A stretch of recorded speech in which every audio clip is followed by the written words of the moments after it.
Tahun 2015, sebuah dokumen internal bocor dari perusahaan farmasi asal Prancis, Servier Laboratories. Dokumen itu berisi data uji klinis yang disembunyikan selama lebih dari 1 dekade.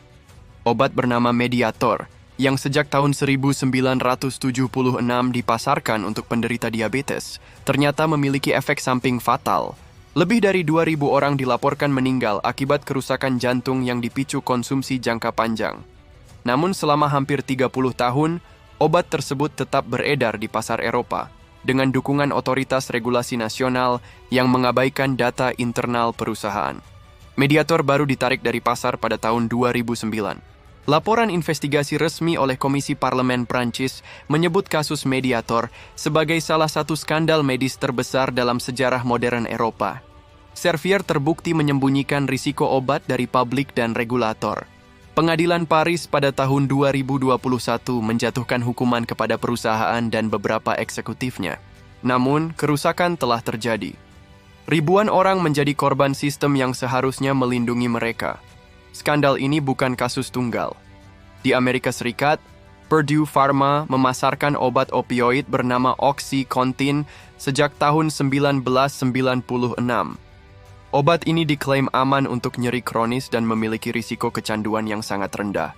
Namun data dari Centers for Disease Control and Prevention, CDC, menunjukkan bahwa krisis opioid telah menewaskan lebih dari 500.000 orang di Amerika sejak 2001. Purdue kemudian diketahui membayar miliaran dolar untuk menyelesaikan gugatan, namun tetap menghindari pengakuan resmi atas tanggung jawab langsung dalam kematian massal tersebut. Laporan dari British Medical Journal tahun 2012 menyebut bahwa banyak perusahaan farmasi secara aktif menyembunyikan hasil negatif dari uji klinis mereka. Studi yang gagal menunjukkan efektivitas seringkali tidak dipublikasikan atau dikubur dalam arsip internal. Akibatnya, pasien di berbagai negara mengonsumsi obat yang manfaat klinisnya tidak pernah terbukti secara terbuka, dan efek sampingnya tidak pernah disampaikan secara jujur. Selamat datang di dunia farmasi modern.